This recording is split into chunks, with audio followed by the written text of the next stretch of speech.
Welcome back to Cat on Point. It's time for Weigh-In Wednesday.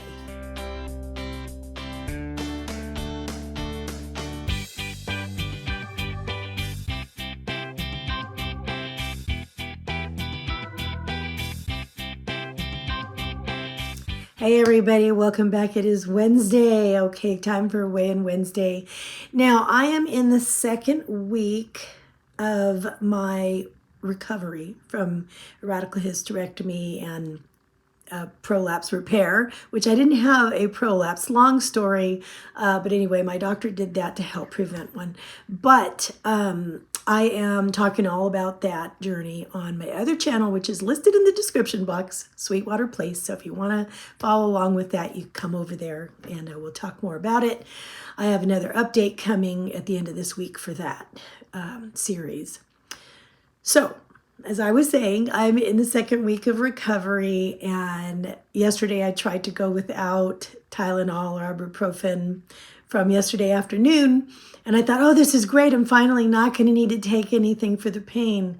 I was so wrong. This morning it hit me really hard, and I changed my sheets this morning and made up my bed, something I have not been able to do myself. My honey's had to do that because, leaning over and pulling and things like that, I just haven't been able to do that.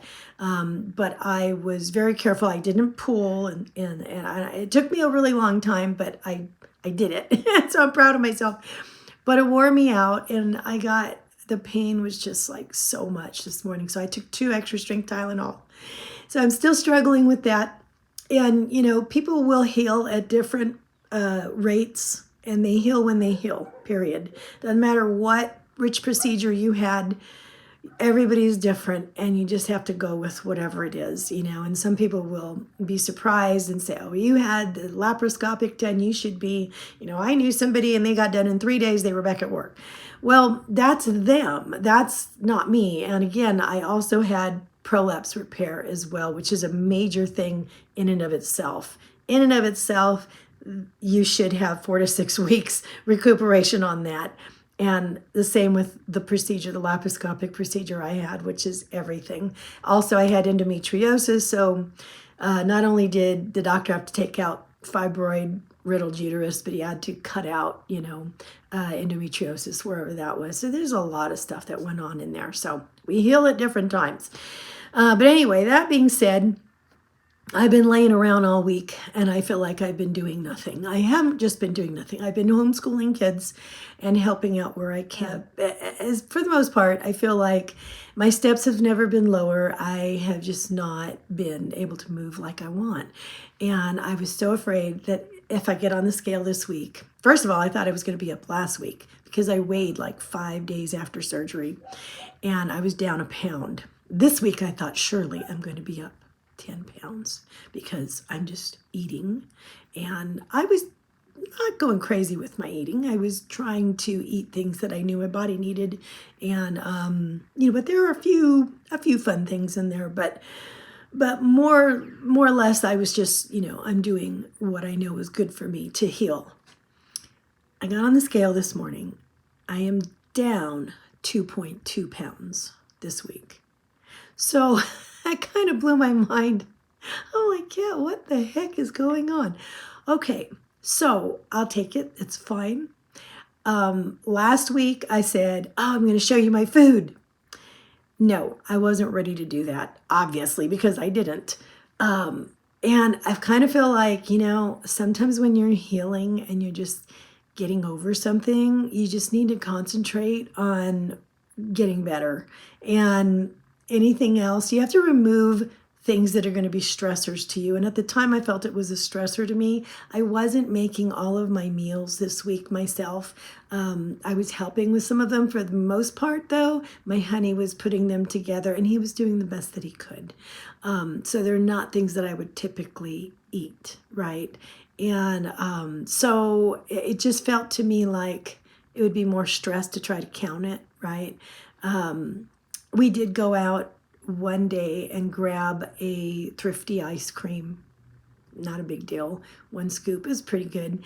But I'll tell you one thing. They used to be 25 cents. No, 1 scoop was 10 cents 2 scoops was 15 when I was a kid, and 3 scoops was 25 cents.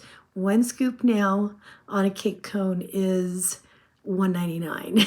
So nothing stays the same. Anyway, that aside from that, I feel like I've been intuitively eating this week, but not just intuitively eating, also relying on the portions and the foods and nutrition that I have come to know to this point.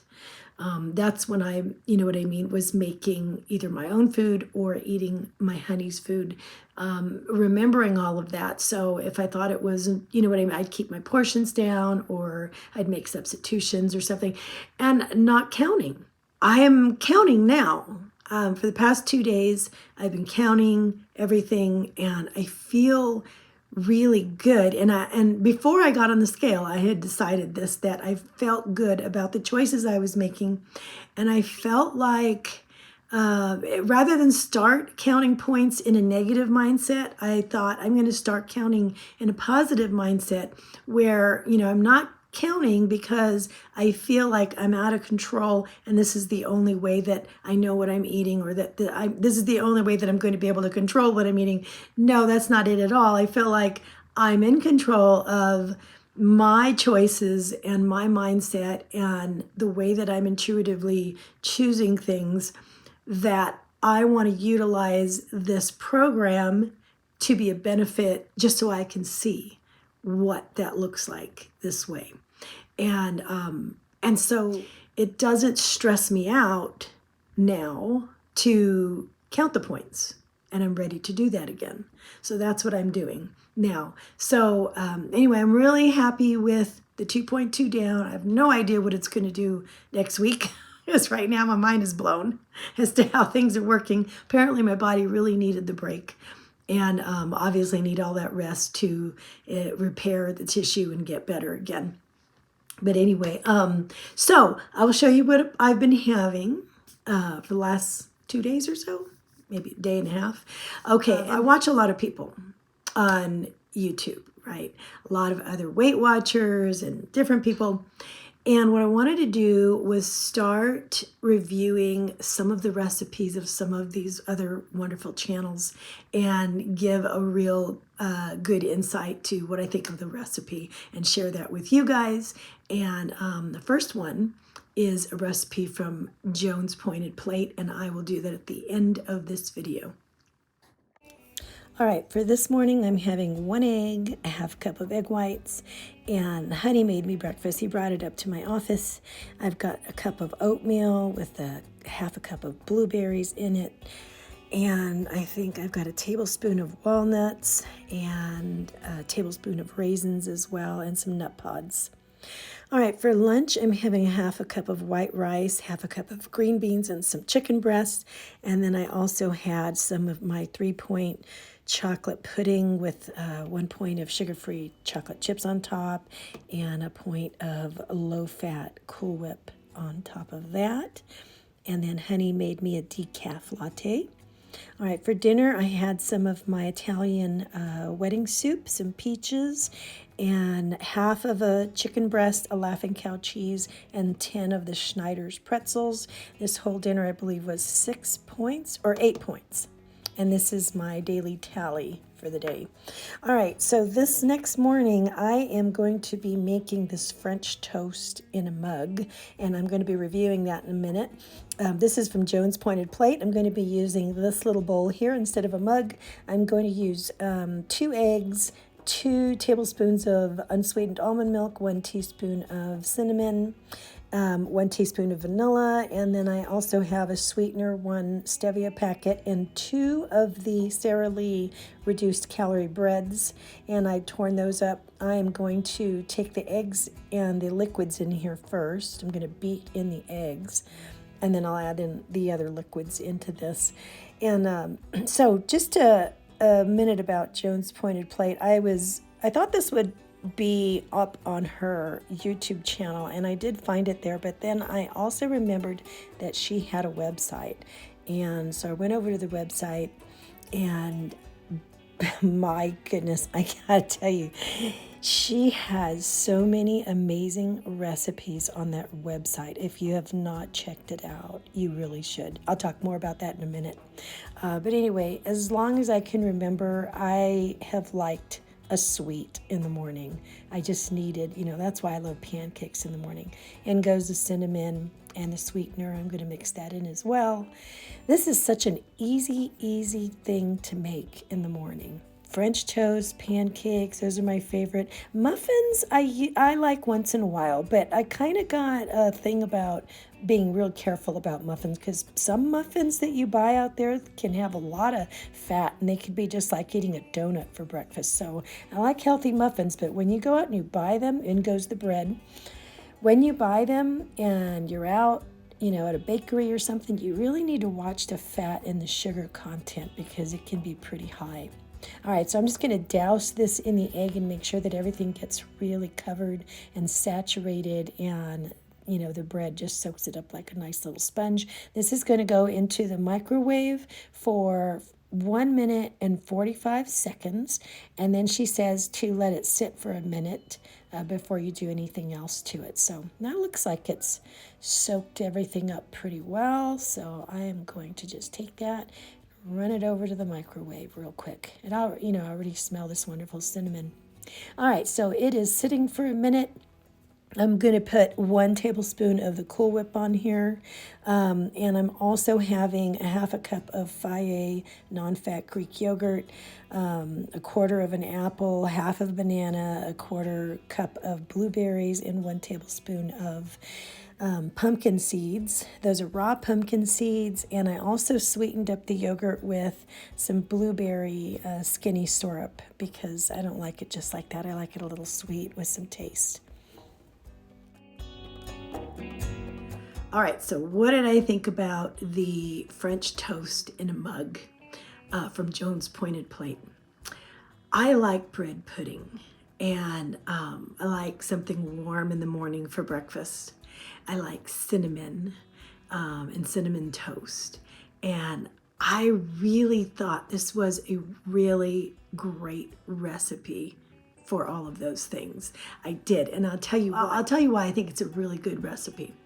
It is a good recipe in and of itself, right?